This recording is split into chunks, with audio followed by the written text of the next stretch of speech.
Okay, here we begin our lecture videos on Chapter 6. And Chapter 6 is all about thermochemistry.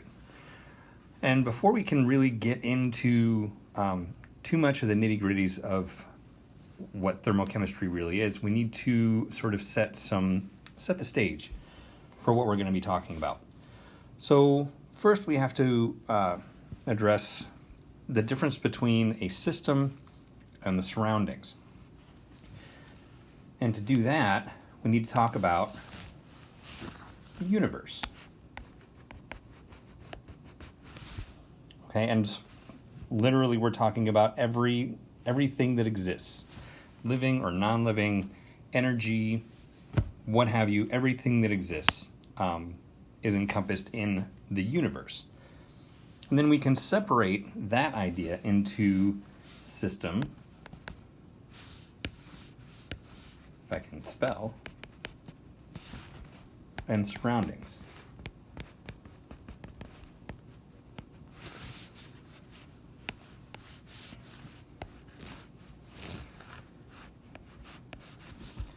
Now the system is the part that we're looking at, or the part that we're studying.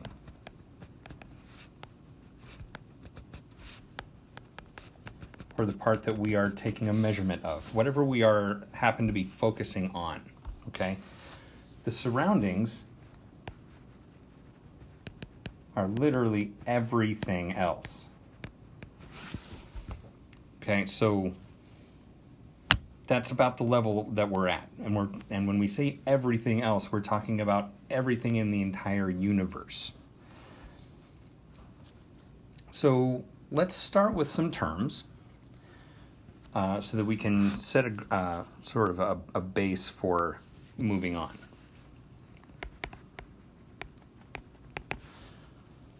All right, we need to be able to understand what open systems are.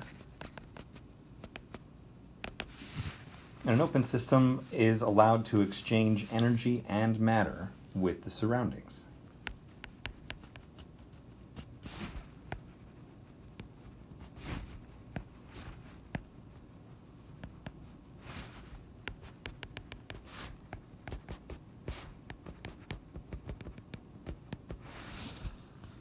Right, we have closed systems.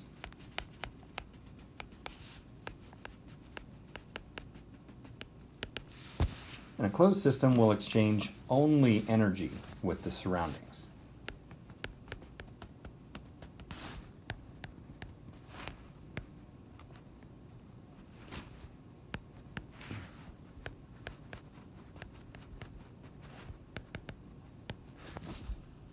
Right? And then lastly, we have isolated systems.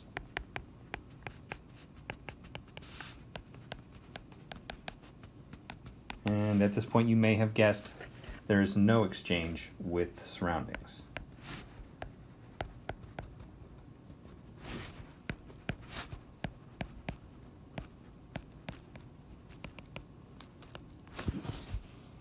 Okay, so open systems can exchange both energy and matter. Closed systems will only exchange energy. Isolated systems are, as you might suspect, isolated. They don't exchange anything with the surroundings. Other terms that we need to be able to work with: energy. And in this case, we are looking at energy as the capacity to do work.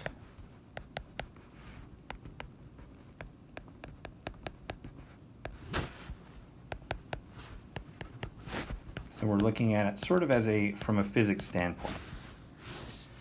Right? Work is force acting over a distance.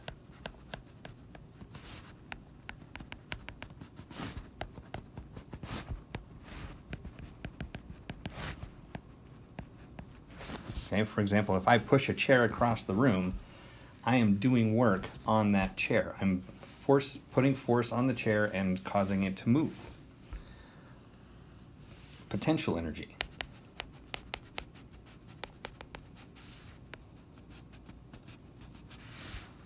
And potential energy can be thought of as stored energy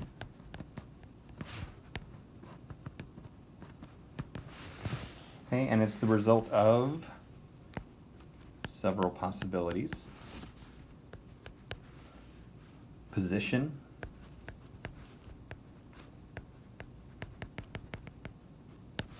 condition, or, and this is a new one, or composition. Okay, and composition is what we're going to be looking at in this chapter as far as potential energy in chemicals and molecules and atoms. Okay, so molecules have chemical energy that can be used. So chemical energy is potential energy. And it's the result of how the atoms and molecules fit together and interact with each other. We have kinetic energy.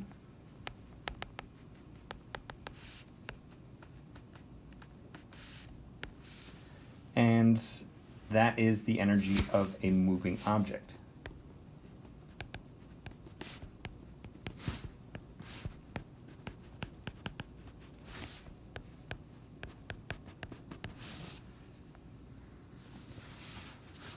We have thermal energy. We're going to be looking at this one a lot in this particular chapter. And it's kinetic energy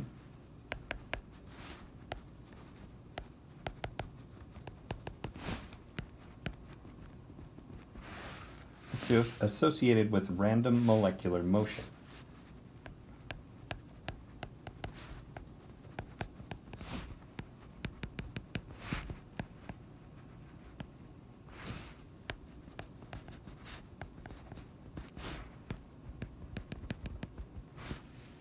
Okay, so molecules are rarely stationary.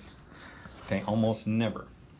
Right? So any type of movement that happens with a molecule, whether it's vibrating, whether it's oscillating, whether it's bending, stretching, whether it's physically traversing a distance, will all result in kinetic energy that can be associated with thermal energy. Lastly, we have the term heat. And you might be wondering, okay, heat, it's hot outside on a summer day. Well, we're going to talk about it in a slightly different way here. And this is energy transferred between the system and surroundings.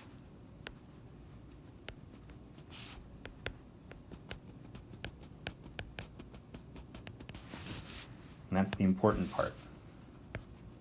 Transferred.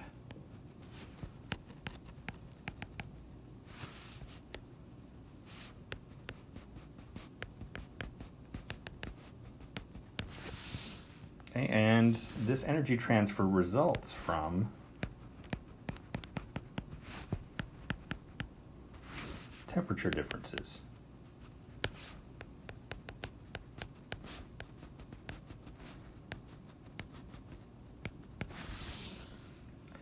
All right, so just to clarify the difference between heat and temperature, temperature is a measure of thermal energy. So let's go ahead and put that on the list.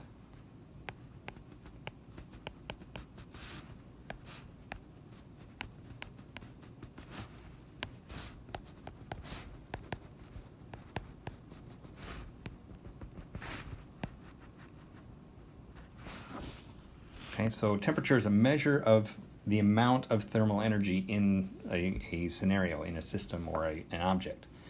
Heat is that energy being transferred from one place to another. All right, so we need to talk about units. You know, this beginning of this lecture set is kind of boring, lots of terms and things like that, but we'll get into some more interesting things soon. Units that we're going to be dealing with will be primarily units of energy, and the SI unit for energy is joules, designated by a capital J. And 1 joule is a derived unit of 1 kilogram times meters squared seconds to the minus 2. So meters squared per second squared. We also have calories. It's another common one. And that is denoted by lowercase c, cal. And 1 calorie is 4.184 joules. And then we have capital C calories. Capital C cal. And 1 capital calorie is 1,000 regular calories, or 1 kcal. Okay, these are your dietary calories. All right, so when you look on a nutritional label and it says that it has 400 calories, we're talking about the capital C cal with dietary calories. So if you ever want to, give yourself a fun little math problem, take those capital C calories and convert them to joules. You're going to find that there's a lot of units of energy in food that we eat. Right? So I'm going to go ahead and stop this video right here, and we'll pick it up on the next video talking about heat capacity.